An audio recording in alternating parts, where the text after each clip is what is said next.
It's one of Australia's most spectacular sights, the rare greening of our red central deserts.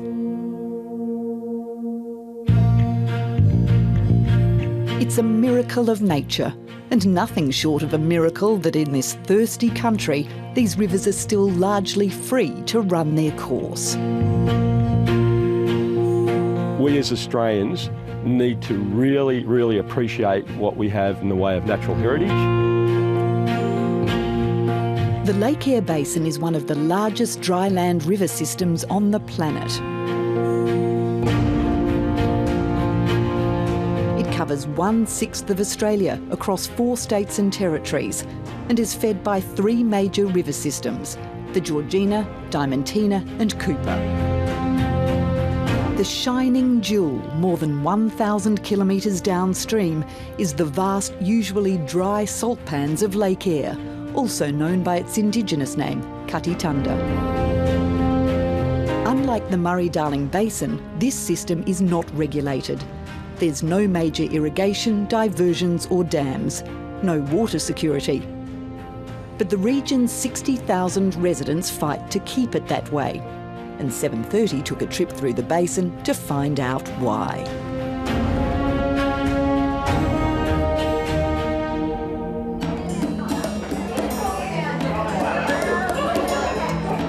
William Creek is a tiny, bustling tourist hub, 60 kilometres from Lake Eyre. It's pretty much owned and run by Trevor Wright. It's a multi-skilled business where you start off doing tyre repairs, you're the publican of the hotel, you're in charge of the water supply, and occasionally you get to fly aeroplanes, which is fantastic. Trevor visited the Lake Eyre Basin 30 years ago and was hooked. I just find it totally engaging. I think it's unique. I'm really passionate about people coming out and seeing it. And today he's taking 7:30 for a spin, over the lake and up through the basin. Oh, it's incredible, isn't it? You look at the patterns, the colours, and then just start to see the bird life come on top of it again, and actually have the whole system regenerate itself. Totally fascinating. It's been years since Trevor has seen so much water here. This is one of the world's most variable river systems, so protecting flows when they come is paramount. How important is it that the rivers of the Lake Eyre Basin remain unregulated and they can run freely? You cannot operate with the Lake Eyre Basin without having these flood events coming through.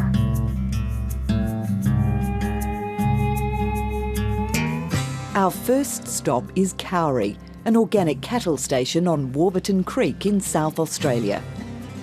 The creek is usually bone dry, but is now a fully fledged river with a yachting regatta, thanks to the Queensland floods.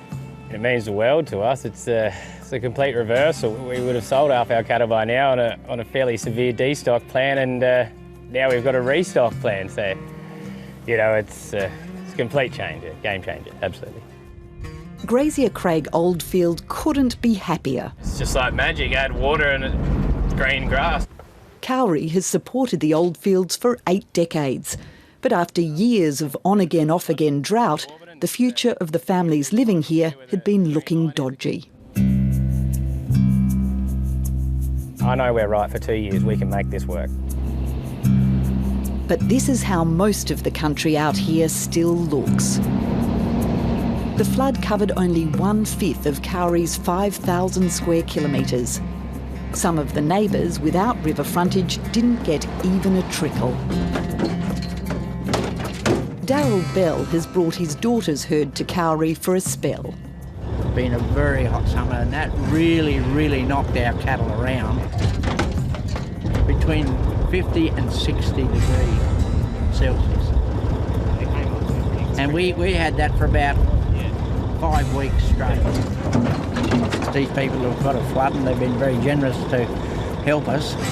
It's a lifeline for the Bells who'd otherwise have to send their cattle to slaughter. There's no way I was going to say no to Miller. Craig says the idea of harvesting flood water to help survive the dry times is enticing, but not worth jeopardising the system.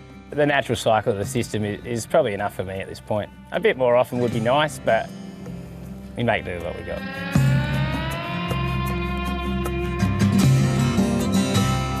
Next door to Cowrie is Kalamurna Wildlife Sanctuary, a haven for nearly 250 species of mammals, birds and reptiles.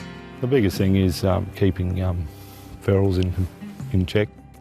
Mark McLaren manages the sanctuary for the Australian Wildlife Conservancy, which is working to restore the ecosystem and natural waterways. Yeah, no, it's really good to see this. Going paddling in the desert is always going to be special. This is the fullest I've ever seen it. But it's not just the size of the flood which has allowed this ephemeral lake on Kalamurna to fill. This lake is a perfect example of what happens when Lake Eyre Basin rivers are allowed to run their course. In previous floods, it hasn't filled because water was diverted to protect a road. But with that barrier now gone, the results, well, you can see for yourself. Without this system and the processes that it has in place now, it won't be just the birds of Kalamurna that will be affected, it'll be the birds from all over Australia. So they can't come here to breed. Where are they going to go?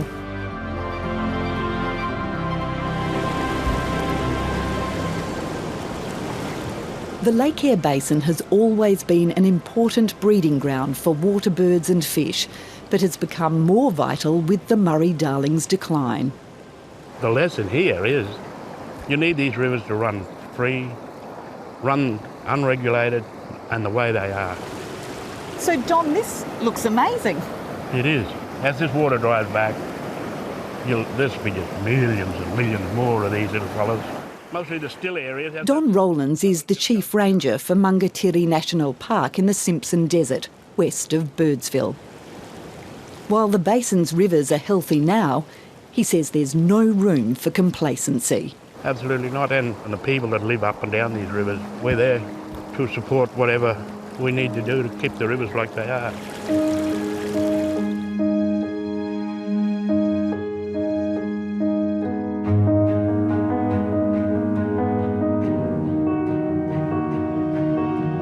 Floods are welcomed in the Lake Eyre Basin, but life's not all beer and skittles when they arrive and towns are cut off for weeks. I don't think they'll be driving into Bedourie in a hurry looking at that road. When we visit Bedourie, it's an island in a sea stretching to the horizon, courtesy of the rain dumped upstream by Cyclone Trevor. They would have enjoyed that. Publican Jim Smith is used to flying in food and alcohol. In a normal big flood like that, we're usually cut off for 3 months. He gets a government subsidy to bring in essential items, which, surprisingly, doesn't include booze. As they say, it's not an essential item, but I think those people haven't been in Bedourie when we've run out. There are no visitors in Bedourie when we leave, but that will soon change as the water makes its way towards the lake, as the tourists follow the birds in and the cycle of life, boom and bust, starts again. We're bloody lucky because we've got this system, it works well, it's fantastic for the environment, it's great for people at the same time, and it causes a unique event to occur. It proves it can be done properly, and there's some fantastic outcomes.